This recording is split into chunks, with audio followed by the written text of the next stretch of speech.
The Finance Minister, Enoch, and Public Enterprises Minister, Pravin Gordhan, seem to be on the same page now on the SAA Takatso Consortium deal. Fin24's writer-at-large, Paton, says while it looks as though the spat between the two is over, accountability is still an issue, though. Paton says the taxpayer will have to pay more for the airline as a result, and she joins me now to discuss this particular deal a little closer. Carol, thank you very much for making the time for us. Let's start with what you have said in your article, and that is that the genesis of the fight between these two ministers, it stemmed from the Public Enterprises Minister, Pravin Gordhan, completely cutting out National Treasury from the negotiations around the Takatso Consortium and SAA deal. But you have gone to describe it as an appalling manipulation of due process on the part of Gordhan. Explain to us exactly why you feel this way. Right. Good morning, Tolly. Look, there were many decision points at which the process was manipulated, but the one I'm focusing in on this particular article is the fact that the Pravin Gordhan and the Department of Public Enterprises went and selected a partner for SAA and negotiated the broad terms and then announced it to the press and the public, but along the line didn't consult the Treasury. Now, as this is a state entity, the PFMA does say that any disposal of any state entity or any sale or acquisition, the finance minister needs to be consulted. Now, when the SCOPA, the Standing Committee on Public Accounts of Parliament, started to look at the deal and started to raise questions and say, well, you haven't given us what are the terms of this sale. We don't know what Takatso gets, what the state gets, what we give in return. It was all kept up very, very secret. And they asked Dondo Mbogajani, the DG of the Treasury, if he could shed any light on it. And he wrote back to them saying, I have no idea because we weren't involved. And after that, Pravin Gordhan then put out a statement saying, that is not true, they were involved. And we met with them to discuss the PFMA situation several times at this and this and this point. Yeah. But what he didn't say was that the meetings with the Treasury only happened after they had already gone through a process of selecting the consortium and agreeing the terms. Yeah. So that's where the spat then developed, and Godongwana was quite adamant that Gordhan should put this on the record, which he did then do, and that's, I think, which has then cleared the air a bit. Gordhan was forced to sort of say, backtrack and sort of say, well, this is what we did this, we did this, we did this, DPE did all these things, and in that process, Treasury didn't feature. So that's what caused the latest tension, and that's what has now been smoothed over. Yeah, we'll talk in a moment about your own concerns about transparency in this matter. But for a second, let's explore what you think may have been the motive for Pravin Gordhan wanting National Treasury out of the picture while he negotiated this deal on his own with his officials. I think that he feared that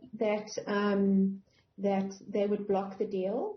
So, we can have we can give him the benefit of the doubt and say, well, he believes and believed this deal is in the best interest of SAA, the best interest of the country, the best interest of the taxpayer, the best interest of anyone who uses air travel. It's in their best interest, and therefore I went ahead and made this deal because I knew if I'd gone to the Treasury, they would have blocked it. So that's the generous interpretation. I think it's probably true that he didn't want anyone else to try and block it or delay it. Now, the point then is, why would Treasury possibly have blocked it? what would have they, and there's a whole list of problems that Treasury then say when they saw the agreement in, later, after the fact, there were concerns that they had. And then the question does arise, well, should the deal have happened anyway?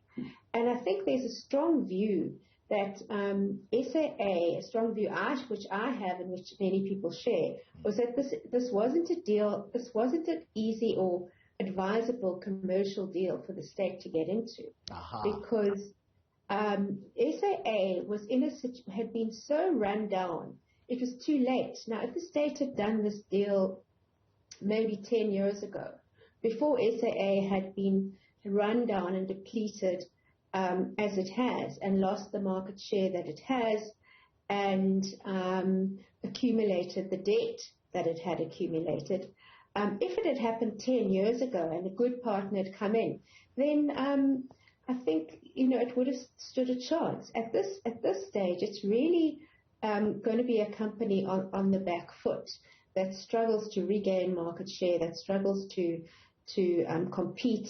The domestic market's very crowded, and the international market is dominated by these big Gulf carriers. So it's not going to be an easy thing to get SAA back up and running and profitable. Remember, it hasn't been profitable, I think, since 2011. Carol, there is a reason I ask for this question around the motives of the Minister of Public Enterprises, because in the article you also refer to this sale, this particular deal, as SAA being sold at a quote-unquote token price of 51 Rand. I assume that is 51 Rand per share. I'd like for you to explain why the deliberate use of the word or the description here of this sale as being a token price to Takatso Consortium. It would appear that this company is somehow being favored, given what you also raise in the article, and that is that the state is not going to be somewhat relinquished of the responsibility to not give SAA government guarantees. They are still very much going to be part of this deal. Right. So it's not 51 per share, 51 Rand per share. It's 51 Rand in total. So that's why it's a token amount. And so for 51%, Takatso are paying 51 Rand, so they're getting a percent, 1 Rand for each percent.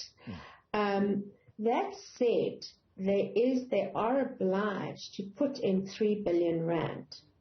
Now, the other problem is that we don't know, will the 3 billion Rand be debt, or will the 3 billion Rand be equity, as in cash, that they put into the business? But the fact that they're going to put in this 3 billion Rand over 3 years, which is going to be used to run the airline, is an argument to say, well, actually, they didn't get it strictly for 51 Rand. They're going to have to put in this money. Sure. So that's the kind of that's the kind of shape of the deal. They are going to do that, but the price itself is 51 Rand. And this isn't unusual when a company is bankrupt and it's a shell. SAA is now really just a shell with a few airplanes. I don't know if you remember long ago when Whitey Paton bought, the OK Bazaars. He bought it for 1 Rand and turned it into a really successful, I remember huge company. So that's not the unusual part. I think for me the big problem has been the lack of transparency, the fact that none of this has been properly disclosed. It only came out into the open because there was this disagreement between Gordhan and Godongwana, and we, whose airline, who we have been bankrolling this airline, taxpayers, for 50 billion Rand since 2011, have been cut out of the deal. And I think that, if you go and do a private deal in your own capacity, you're not obliged to come and tell the public the terms of your deal. But if you're selling a public entity, or you're doing a deal that belongs when a company that belongs to the state, you are obliged to be transparent about it, and that's where Pravin Gordhan has been so appalling, actually. And that's the major bone of contention for you, to say, now that they have smoked this peace pipe, does that mean that the public, again, is going to be starved of information when, in fact, we should be kept abreast of what is going on? Talk to us a little bit about that. Why do you fear that this is going to, again, be shrouded in secrecy? Look, because they have, to date, they have not given us any information. You know, this information that came out about the 51 rand and the 3 billion and all of these things has been dripped out of, you know, during processes at the Standing Committee on Public Accounts in Parliament. It hasn't been presented openly, and that's the problem. But for me, you know, the bigger issue is, okay, what happens now? Because there's another sleight of hand that Pravin Gordhan used, and that is when, at the end of the business rescue, he said that the business rescue of SAA was going to cost the state 10.3 billion. And that 10.3 billion was to pay off historic debt, all the debt. But after that, he said there would be no more calls to the fiscus for any more money. But literally a week later, he said, by the way, the number's actually 14 billion. Now, this is why, because he wanted to give some capital to the subsidiaries. But this is why the Treasury has been holding back this 3 billion, which Gordhan says is the 3.5 billion, which Gordhan says was always part of the deal. And Treasury saying, no, was not part of the deal. That was not, because that 10.3 billion has already flowed to SAA. They didn't argue about that. So there was another point. That was another point at which he kind of pulled a sleight of hand and then said, "No, it's 10.3. No, actually, no, it's 14." And that money, that 3.5 billion, still has to flow from the Treasury to SAA. Well, it raises the question. It will do in October. It raises the question, Carol, as my final question to you. It raises the question about whether this private equity partner, Takatso Consortium, has the money to see this deal through. Because remember, the very reason why government had to bring in a private equity partner is so that they could avoid these constant bailouts. Now, if we are told that the state government is still going to very much be part of the process to make sure that SAA stays afloat, that means that they are not necessarily off the hook, therefore. But the other element here, Carol, it's got to do with the PIC funds. Why do I raise the PIC? Because the PIC itself confirmed in June of last year at the announcement of this deal that it owns 30% of Harith General Partners, which is an investment group that's part of Takatso Consortium. So are public funds being used to facilitate this deal in any case? No. No, in that sense, there wouldn't be, unless there's another avenue in which they go and get money from the PIC. The money, the shareholding of the PIC in Harith is not going, they will be exposed to SAA.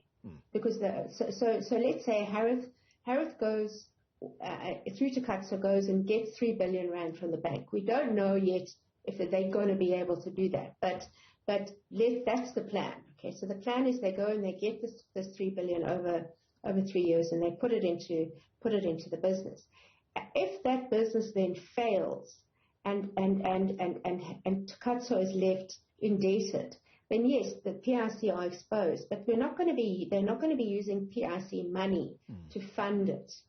The interesting thing and the unanswered question, and we'll see where this goes, is will Takatso be able to raise the 3 billion?